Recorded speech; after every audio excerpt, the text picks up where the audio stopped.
Welcome back to my channel CMA Tak. So we were on the cost audit. So continuing to be the part of the cost audit, 1.3 we will start, that is objectives of cost audit. But before that we will recap 1.1 and 1.2, that is basics of cost audit and genesis of cost audit. Okay. So what we will do, we'll check this cost audit the 5% of our syllabus. That's it. Audit करेंगे तो किसकी करेंगे, evidences की. Evidences we have cost records, cost statements and cost controlling methods and cost accounting. Cost accounting is the identification, measurement, classification and assignment of cost elements और cost to cost objects. तो basically ये recording होगी. Recording के बाद statements बनेंगे, statements का audit होगा. Audit will be the called cost audit. Cost audit will contain may be the service cost audit और भी cost of production and other cost. Okay. Cost audit का definition दो institute ने दिया, CIMA and CMA. okay, CIMA what states like verification of cost account. okay, verification of cost account, be it cost of production, be it service cost or be it activity cost. okay, on the basis of cost accounting principles. Whereas CM Institute says it's review, examination and appraisal of cost accounting records. This is review, examination and appraisal, REC. REC. okay, for the required industries which is defined in the act. okay, वो हम आगे देखेंगे. regulated and unregulated sectors. So cost audit basically the examination or record a statement of other information based on the opinion के बाद cost auditor cost audit statement बनाएगा.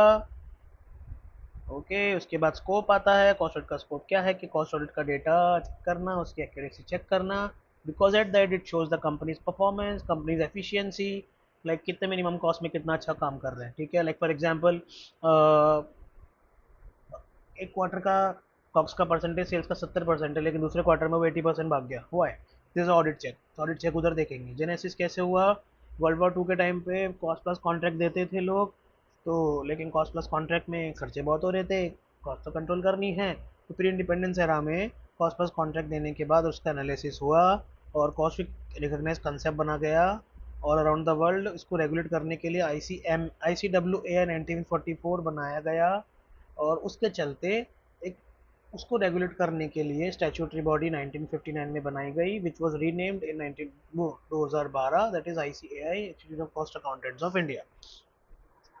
सो फिर then we started reading the corporate frauds, that is Dalmia general company. Government concern में आई कि भाई cost audit को तो बिल्कुल दिमाग में रखना है, तो उन्होंने Vivian commission and other committees को अपॉइंट किया.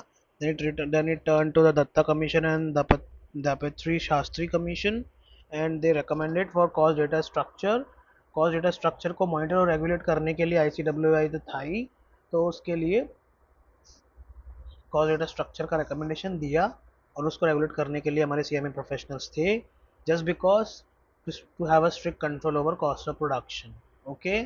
सो now we are starting 1.3 objectives of cost audit. Okay. So basically institute की बुक से ही पढ़ेंगे, just because I don't want to leave anything for your side. So there are two kind of objectives, that is basically general objective and social objectives. General objective, so I can write here general. की points ही लिखेंगे, ज़्यादा बड़ा कुछ नहीं लिखने वाले दोस्तों. ठीक है. पहले हम सोशल बात करते हैं. ठीक है. देखो, कोई चीज़ अगर बाज़ार में बहुत ज़्यादा महंगी मिलेगी तो गवर्नमेंट सोचेगी नहीं कि भाई खर्चा हो रहा है 2 रुपया, बेच रहे 10 रुपये में, तो सोसाइटी का तो इन्फ्लेशन रेट ही तुमने भगा दिया. दैट मीन्स उसको कंट्रोल रखने का है ना. Eight the and that should be control. Society का भी ध्यान में रखना है, भाई कोई अफोर्ड कर पा रहा है नहीं कर पा रहा है, तो सोसाइटी के बारे में भी सोचना है. That is the basic concept behind the general is like हमारा कॉस्ट ऑफ प्रोडक्शन बढ़िया हो, हमारा परफॉर्मेंस रेटिंग अच्छा हो, कंपनी का एफिशिएंसी अच्छा दिख रहा हो. That is the almost idea behind this objectives. So अगर हम इंडिया पढ़ेंगे तो देखो इंस्टीट्यूट ने क्या क्या लिखा है, तो हम इसको छोटा छोटा लिख देंगे बाद में. ठीक है. पहले सोशल ऑब्जेक्टिव करते हैं. Okay. Verifying the pricing of the products. Okay. Pricing of the products justified हो and quality. Okay. Removing the disparities, like किसी को ₹2 का सामान ₹10 में मिल रहा है, किसी को ₹2 का सामान ₹3 में मिल रहा है, that is a disparity. Okay, चाहे वो प्रोडक्ट हो चाहे सर्विसेज हो। और कॉस्ट की वजह से कोई भी इकोनॉमिक इम्बैलेंस ना आए, just because I told you prices बढ़ जाएंगी, that will ultimately effect the economy. Okay, that is not correct actually, ऐसा होना नहीं चाहिए। Then again the global market में कंपेटिटिवनेस बनी रहे, जस्ट बिकॉज इंडिया का प्रोडक्ट सस्ता होगा तो एक्सपोर्ट्स अच्छे होंगे, एक्सपोर्ट्स अच्छे होंगे तो फॉरेक्स का बैलेंस बेटर रहेगा, और efficient utilization of resources. Okay, तो अब अपने लिख दें फटाफट अच्छे से। ओके, पॉइंट क्या है? सबसे पहले better utilization of resources, okay, no disparity, no economic imbalance, okay, और क्वालिटी कंसर्न्स, प्राइसिंग कंसर्न्स, और +1 +2 तुम कर लेना।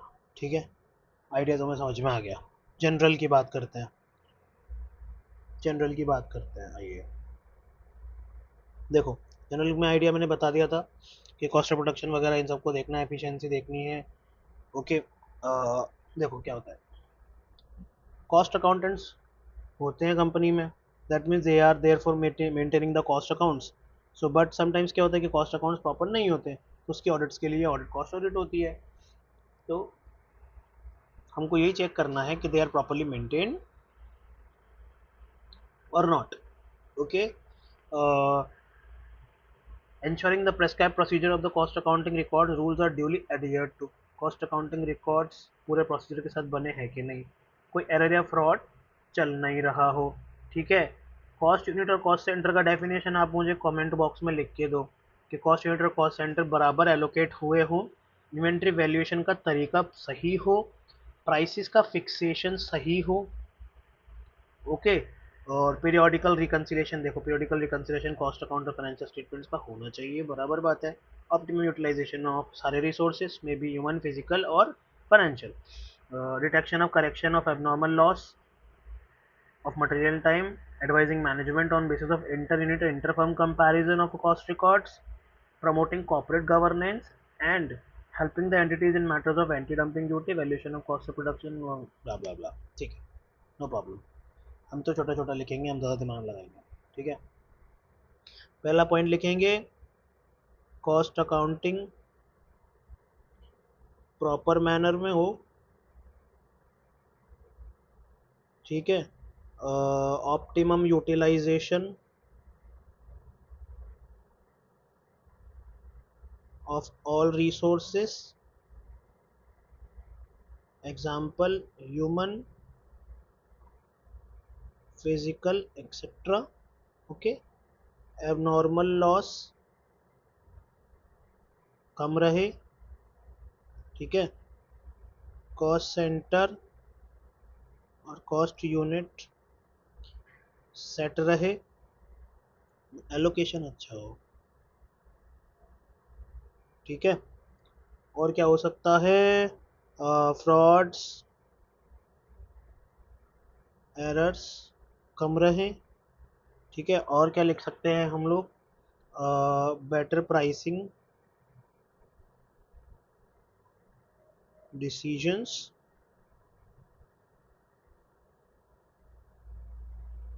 help in determination of any statutory things like, देखो उसमें एंटी प्रॉफिटियरिंग का चीज़ दे रखा था मज़ेदार लास्ट में, helping in anti matters of anti dumping duty, cost of production, anti profiteering, pricing controls, same same. Okay, एक और पॉइंट लिख देंगे, इंटरफर्म एंड इंट्राफर्म कंपैरिजन।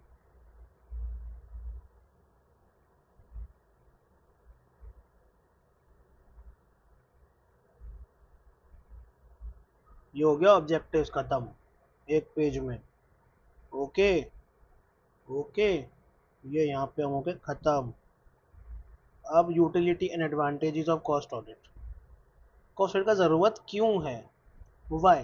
देखो ऑब्जेक्टिव समझ में आ गए ना, तो ये फटाफट यूं ही समझ में आ जाएंगे कि what is the utility and what is the advantages of cost audit. Okay चलो 1.4 यूटिलिटी एंड एडवांटेजेस ऑफ, तुम लोग छोटा छोटा मत लिखना भाई, बिल्कुल भी नहीं। हाँ ठीक है, यूटिलिटी एंड कॉस्ट ऑडिट का एडवांटेजेस। ओके देखो शुरू शुरू में जेनेसिस जब हुआ था तो कॉस्ट कंट्रोल के मेथड्स देख रहे थे वो लोग कि कैसे कैसे हम लोग वर्ल्ड वॉर 2 के टाइम पे कॉस्ट प्लस कॉन्ट्रैक्ट्स को बहुत मिनिमाइज करें, प्राइस कंट्रोल कैसे करें। तो शुरू में प्राइस कंट्रोल के नाम पर रखा गया, ठीक है। स्टैट्यूटरीली 1959 में वो बॉडी बनी, लेकिन मेन टाइम में उन्होंने 1956 में कंपनीज एक्ट को इंट्रोड्यूस कर दिया, तो उसमें कॉस्ट ऑडिट का कॉन्सेप्ट डाल दिया। ऑब्जेक्टिव क्या था कि गवर्नमेंट को एक ऑथेंटिक डेटा मिल सके जिसकी वजह से वो प्राइस कंट्रोल बना सके। ओके अब 1947 में इंडिया तो आज़ाद हो गया, तो इंडिया को इन्वेस्टमेंट्स चाहिए, पैसा चाहिए, तो अपने जितने भी लाइसेंसेस है, एफडीआई के कोटाज हैं, वो सब बढ़ाएंगे। That is called liberalization of things. Liberalization करेंगे इकोनॉमी का। तो लिबरलाइजेशन तब भी हो रहा था, धीरे धीरे फेजेस में भी हो रहा था। 1991 में वो एलपीजी हो गया, लिबरलाइजेशन, प्राइवेटाइजेशन, ग्लोबलाइजेशन। अब एक बात बताओ, कंपनी बहुत सारी इंडिया में आएंगी तो कॉस्ट कंट्रोल तो चाहिए ना, कि नहीं चाहिए। बहुत लोग कॉस्ट कंट्रोल के लिए आएंगे, तो कॉस्ट कंट्रोल के लिए कॉस्ट ऑडिट सिनेरियोज भी बनेंगे। ओके तो कॉस्ट इन्फॉर्मेशन इतनी ज़रूरी हो गई कि कॉस्ट का स्ट्रक्चर हर कंपनी के लिए ज़रूरी सा हो गया, because at the and what hits is your cost of goods sold. COGS को मेंटेन रखना ही बहुत ज़रूरी हो गया, क्योंकि अगर कोई एक्सपोर्ट इंपोर्ट का काम कर रहा है तो उसके लिए फ्रेट इनवर्ड के इन्वॉइसेस, बाकी इन्वॉइसेस, कोई भी कस्टम ड्यूटी इन्वॉइसेस, जितने भी खर्चे हैं वो उस कॉस्ट, वो उस प्रोडक्ट की कॉस्ट पे हिट कर रहा है। तो उस चीज़ को कंट्रोल करने का तरीका, फॉर एग्जांपल कोई एयर से शिपमेंट कर रहा है तो एयर शिपमेंट का खर्चा बहुत आएगा, वेयर एज सी फ्रेट कर रहा है तो सी फ्रेट का खर्चा कम आएगा। तो there was an idea behind that. Cost structure अगर हम चेक करें, कॉस्ट स्ट्रक्चर वो चेक करेंगे कि एयर फ्रेट का खर्चा ज़्यादा है, सी फ्रेट का खर्चा कम है, दैट मीन्स हमारा कॉस्ट बचेगा, कॉस्ट कम रहेगा, प्रॉफिट बढ़ेगा। तो इसलिए कॉस्ट स्ट्रक्चर का डेटा बहुत इंपॉर्टेंट हो गया। ऑर्गेनाइजेशन का परफॉर्मेंस अच्छा होने लगा, स्टेक होल्डर्स को और बढ़िया फाइनेंशियल्स दिखने लगे, दिखने के चक्कर में उन्हें और इन्वेस्टमेंट्स आने लगी। तो बेसिकली ये सोचो कि एफिशिएंसी बढ़ गई, एफिशिएंसी बढ़ गई तो फाइनेंशियल्स अच्छे हो गए, फाइनेंशियल्स अच्छे हो गए तो एट देन इन्वेस्टमेंट्स आ गई। ठीक है। तीसरी बात, कॉस्ट हमने बहुत सारी जगह स्टैंडर्ड कॉस्ट पढ़ा है, प्रोसेस कॉस्टिंग पढ़ा है, कॉन्ट्रैक्ट कॉस्टिंग पढ़ा है, जगह जगह कॉस्टिंग में कॉस्टिंग बढ़ी है।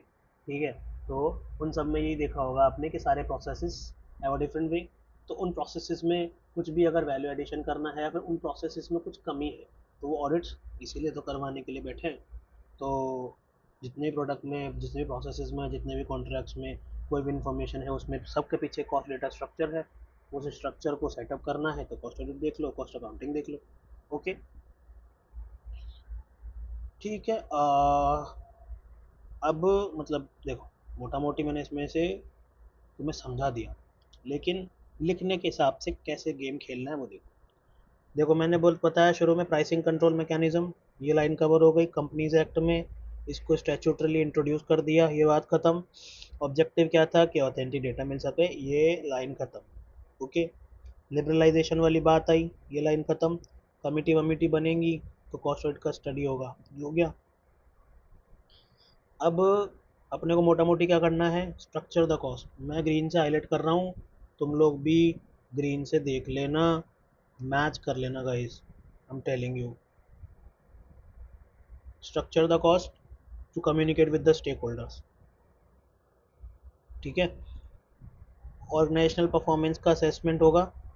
ठीक है, स्टेक होल्डर, शेयर होल्डर सब देखेंगे, अपने प्रॉफिट्स और वैल्यू ऑटोमेटिकली देखेंगे। एफिशिएंसी और इफेक्टिवली ऑपरेशंस देखेंगे, इकोनॉमी पे कैसा कंट्रीब्यूट कर रहा है वो देखेंगे। ठीक है, कॉस्टिंग के अंदर मैंने बताया प्रोडक्ट प्रोसेस और रिसोर्स रिलेटेड इन्फॉर्मेशन होगी, क्योंकि हर चीज़ के पीछे एक कॉस्ट डेटा स्ट्रक्चर बना हुआ है जिससे एक्चुअल परफॉर्मेंस कंपनी का पता लगेगा। ठीक है।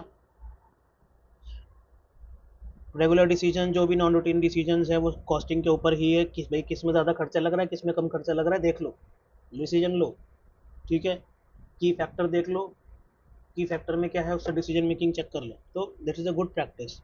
Meet customer expectations, continuous improvements और guide product mix. Okay. Working from a common data source, एक डेटा सोर्स इकट्ठा होगा उस पर सारे काम करेंगे। Also haves to ensure that output reports for different audiences are reconcilable. Integrating databases and information system can help to provide useful costing information more efficiently. Okay. तो as per international federation of accountants IFAC, international federation of accountant, अगर ये लिख दोगे तो answer में value addition हो जाएगा। देखो, एक रटी रटाई लाइन ऑडिट के टाइम से चलती आती है, true and fair view of statements. Audit करोगे true and fair view of statement, cost audit करोगे true and fair view of cost statements. Be like cost of production, processing cost, service cost, any other cost, just because for the benefit of management, consumers and shareholders. Just because ये लिखना management, just because the benefit of internal and external stakeholders. This will help in identifying weakness, help drive down cost by detecting wastages. Cost audit are also of assistance to governments in helping to formulate tariffs and taxation policies. ठीक है। It's very easy to learn, मैंने बहुत ही crystal clear utility और advantages बता दिए। Utility क्या है कि एट द एंड मैं लिख के बता देता हूँ भाई। यूटिलिटी क्या है कि कंपनी का कॉस्ट डेटा स्ट्रक्चर बना रहे जिससे एफिशिएंसी का पता लगे। एग्जांपल में लिख देता हूँ मैंने, सी फ्रेट, एयर फ्रेट। ठीक है। किस में कम लगेगा, डिसीजन लो, एफिशिएंसी बढ़ाओ। एफिशिएंसी बढ़ाने के बाद फाइनेंशियल्स अच्छे दिखेंगे, that means stakeholders happy, more investment. Okay. Advantages क्या है, आईफैक का डेफिनेशन लिखना है। ठीक है। दूसरा, cost of production check, wastage check, abnormal loss check, etc. Okay, done. 1.4 is complete. Now 1.5, cost accounting standards. Cost accounting standards बनाए क्यों जाते हैं, कंट्रोल रखने के लिए। ठीक है। अकाउंटिंग स्टैंडर्ड्स है, वैसे कॉस्ट अकाउंटिंग स्टैंडर्ड्स भी हैं। ठीक है। तो कॉस्ट अकाउंटिंग स्टैंडर्ड्स इसी हिसाब से डिज़ाइन हुए हैं। बनाए किसने हैं, कॉस्ट अकाउंटिंग स्टैंडर्ड्स बोर्ड ने। ठीक है। क्यों बनाए हैं कि मैन्युफैक्चरिंग और अदर इंडस्ट्रीज़ को स्ट्रक्चर्ड अप्रोच में रखना क्या है, उनको एक गाइडेंस मिल सके कि ये कंसिस्टेंटली फॉलो करना है, just because to get the good inventory valuation, just because to get the good cost of good sold at the end. Okay. Product का कॉस्ट सही से पता लग जाए, सर्विस कॉस्ट सही से पता लग जाए, या फिर कोई भी लीगल और रेगुलेटरी चीज़ है जो सामने आनी चाहिए वो प्रॉपरली रिपोर्टिंग के टाइम पे मैच हो जाए। ठीक है। जिस ये eight the and will help practicing cost accountant to assess the good financials for the company. Good financial deal है cost accounting, cost accounts. Okay, easy to read है, कोई प्रॉब्लम नहीं है। Design to achieve uniformity and consistency, ICAI ने structured approach बनाई। ठीक है। User organisations को गाइडेंस दिया कि ऐसे बनाओ, गवर्नमेंट बॉडीज़ को दिया, रेगुलेटर्स को दिया, एजेंसीज को, सबको दिया कि यूनिफॉर्मिटी और कंसिस्टेंसी चाहिए और हमको ऐसा काम चाहिए। तो फिर एक CASB बनी, CASB। ओके, एक स्ट्रक्चर्ड अप्रोच मिल जाए, ठीक है, integrate harmonize and standardize cost accounting principle हो जाए, uniformity in consistency classification measurement assignment and allocation of cost, ठीक है, ये देख लो, कॉस्ट ऑफ प्रोडक्ट निकालना, एक्टिविटी सर्विस सब देख लो, ठीक है, कॉस्ट अकाउंटिंग स्टैंडर्ड्स के हिसाब से प्रैक्टिसिंग मेंबर्स को अटेस्टेशन करने में इजी रहेगा, जीपीसीएस जनरल पर्पस कॉस्ट स्टेटमेंट्स और क्लियर और यूनिफॉर्म अंडरस्टैंडिंग रहेगी for everyone. Okay, that's it. Now हम लोग करेंगे ये MCQs and other stuff। Okay, देखो कई बार ना क्वेश्चंस ऊपर नीचे होते हैं, दिखेंगे नहीं अंदर, लेकिन MCQ में दिख जाएंगे। MCQ is very important. Cost audit was first introduced in the year 1965. Can we check? 1965. Okay. First introduced for, ये तो बहुत पुराना सवाल है, सीमेंट। ओके, ये भी सीमेंट होगा, सीमेंट है, ठीक है भाई। Now government of India issued order with respect to introduction of mandatory cost audit of cost records maintained by the companies in the year। अब हमने कहीं पढ़ा नहीं पढ़ा वो 2011। Every question is a different thing. Reporting cost auditor किसको करते हैं? बोर्ड ऑफ डायरेक्टर्स को, ठीक है, देख लो यही होगा 2011 board of directors. Cost audit of the company who is in the default in compliance with section 148 will be punishable under subsection 2 to 5 of section 147 of the Companies Act। ये cost auditor में देख लोगे, ठीक है, ये हुआ खत्म। अब now true false, the defense contract during the World War II were mostly given based on cost plus 15% margin basis। लिखा था क्या मार्जिन? बताओ, लिखा था क्या मार्जिन? नहीं ना, खत्म। क्या होना चाहिए? फॉल्स है, false. Institute of Cost and Work Accountants of India was set up in 1944 with the objective of determining cost of production। बताओ, बताया था क्या? नहीं है ना, नहीं था ना, देख लो फॉल्स ही मिला। Company shall submit cost audit report of the central government within 30 days from the date of signing the same. 30 दिन के अंदर सबमिट करनी है, देख लो। मेरे को हंसी आती है अब, क्यों? क्योंकि within 30 days from the date of received of the same. Okay, वो हम पढ़ लेंगे, कॉस्ट ऑडिट रिपोर्ट पढ़ेंगे तो देख लेंगे। Cost audit accounting standard has formulated by C cost audit and assurance standards body. पढ़ी थी क्या ऐसी कुछ? नहीं पढ़ी ना, फॉल्स है, सारे फॉल्स हैं। Auditor conducting the cost audit shall comply with cost accounting standards. Auditor cost accounting standard देखेगा, कॉस्ट ऑडिटिंग स्टैंडर्ड्स देखेगा, false. Institute of cost accountants of India was set up in year, तुम answer दोगे। Initially develop based on किस कौन से commission के recommendation पे था, तुम आंसर दोगे, ठीक है। डिफॉल्ट वाला तुम आंसर दोगे। ICWI रीनेम कब हुआ, तुम आंसर दोगे। ऑब्जेक्टिव्स ऑफ कॉस्ट ऑडिट मज़ेदार पढ़ाया है, देख लो। जनरल सोशल जेनेसिस मज़ेदार पढ़ाया है, देख लो, कोई प्रॉब्लम नहीं है, ठीक है। आंसर सारे लिखे हैं 1944 Vivian Bose sub section 1 of 147 2012। That's it, we completed with the 5% of the syllabus, 5 marks. मुझे पूरे मार्क्स चाहिए तुम लोगों के। आई डोंट बॉदर कैसे पढ़ोगे क्या करोगे, मैंने पढ़ा दिया है, that's it. Okay, take care, good night.